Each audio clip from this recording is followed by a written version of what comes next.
Clarendon family urged for immediate assistance.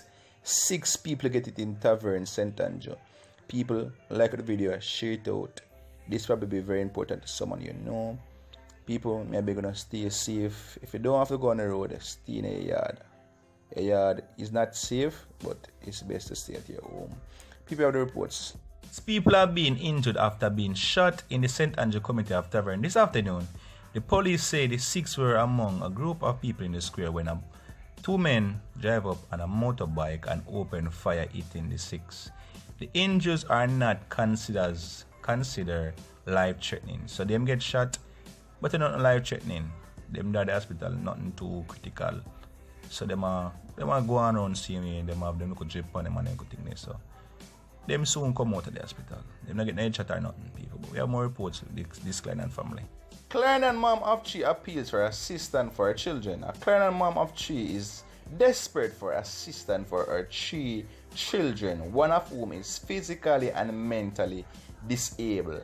It is this need that is spurred Debbie Donaldson of Little Deeds of Kindness and Rosemary Black, who returns from the United States to care for her ailing father in the community, to reach out to help Roxanne Simit, the 35-year-old mother. So the 35-year-old mother really needed help for her 3 children. One of them very, very disabled physically, and people will show now go on, people. It's very, very important. Look and see what go on, people. See if you can help. What you the light and how you wait back, man? You put on back. I met Eva through a friend of ours. His name is Paul. And Paul does a lot of work here in the community for a lot of different people. So when I came to Jamaica to take care of my dad, I needed some work done in the yard, and Paul came up to help me, and he brought me down here to his house to meet his children and Eva. So that's how I met her. But when I met her and I saw the house, I started crying because I could not believe in my 59 years of living that someone actually lived like this. You know, and then when I saw the children and the condition that the children were in, I asked her how does she manage, and she said that she managed the best way she can. So I asked her about charity help. This is 3 years ago. I asked her about charity help, and she said they have came here, they take pictures, they speak to her, and no one has made an effort to help her. I said, well, I will see what I can do as far as speaking to my family in the United States.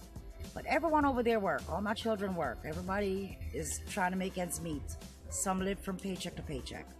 So whatever I can do for Eva out here, if I get a little bit of this, a little bit of that, I will help her with it.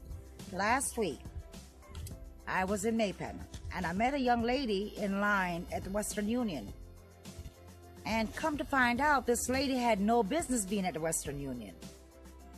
And she asked me why was I there, because I asked her to hold my place in line while I went to the pharmacy. So she asked me, I showed her a chair that I had to buy for my dad, because he cannot sit low anymore because he have a broken hip. So anyway, she said, I am a nurse and I work for a charity organization. I said, wow, isn't that a coincidence? So I thought about it later on. I said, it's not a coincidence that she and I met, because she had no business being in Maypen.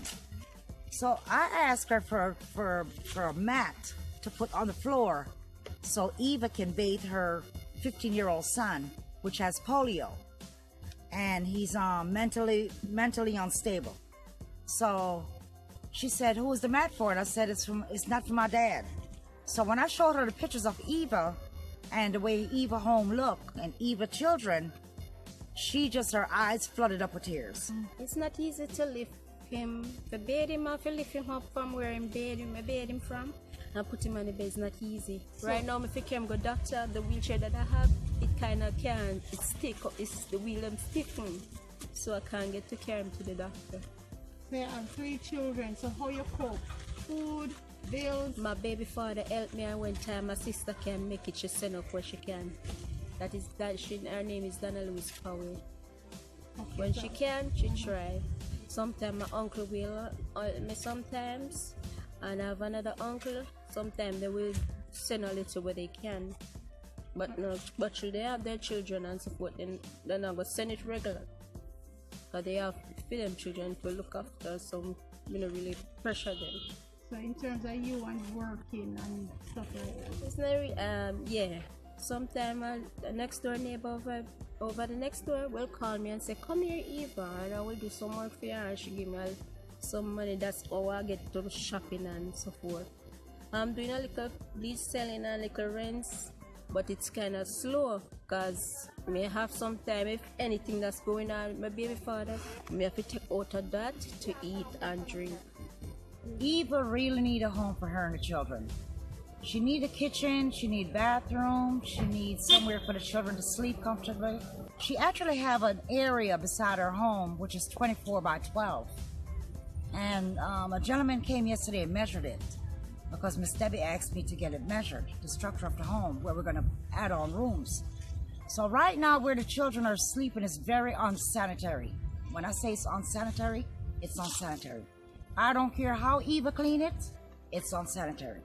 Because I know I have children and I would not bathe my children where I see Eva bathe her children. And no one should have to be able to do that either. Eva really, really needs some help with these kids. If I can do it, I will do it.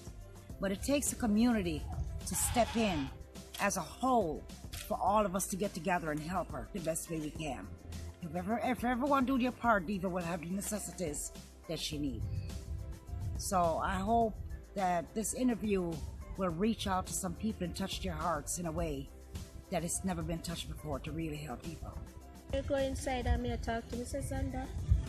Boy, Mrs. Yes, so I said, Zander. She said, Zander, Mrs. Yes, so I have it hard. Me have to beard you. And when me beard you done, me have to try and put you on the bed. See now, it's hard. What me go manage? And sometimes I go inside and I cry to him. And I start crying and he laugh. When he laugh, can cheer me up. And when he cheer me up, me the tears take time and go back. And I say to him, say, don't worry. Can't Auntie Nadine and him father and sister said to me, say, I don't have to worry myself. God will me just try and get help for it. So I'm trying to get the help. You know I'm getting the help. I would get the help for the two children for Bashi same time because I don't want her to come like suffering like me. You understand? In my case. More if you come bright, that they can help themselves. When a good job, that they can even help me. Because there's a cube there. I have a cube on the side that the father built that they can help me, but the money is not there. To fill in the cube, the chicken cube and help situation, the help in the house. Feeling to give some assistance? These are the contact number for Debbie Donaldson. That's 876-885-6164. That's the mother of the disabled child, Debbie Donaldson, people. It's not easy out there. It's rough, you know?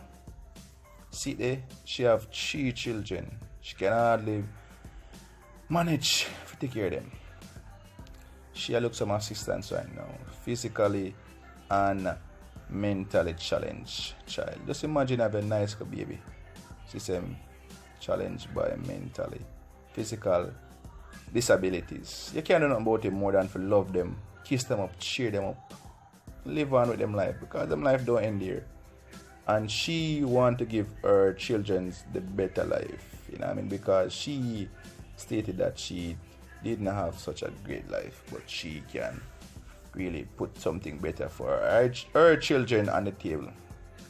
And you can provide some assistance if you can, if you feel to, if it touch your heart and you want to. You know what I mean? Every mickle make a muckle, every dollar add up. You know what I mean, people? So right now, don't want to touch me out. Don't want to touch me out, people. So I want to big up each and everyone for the premiere. God bless you all, people. I want to stay safe. I want to stay safe and just stay in a house. If you don't have to go up on the road, avoid the road. The road is very, very, very unforgiving. I mean, people definitely can give you assistance in any way, shape, or form. Prayers can also be assistance as well. It don't have to be funds, it don't have to be money. You know what I mean? So people know just give them the support what them need. And I must say a big up to that lady who, you know what I mean, construct the interview, who get the persons to come do the interview with Debbie Donaldson. Debbie, go and stay strong. Help soon come your way. You know what I mean? If anybody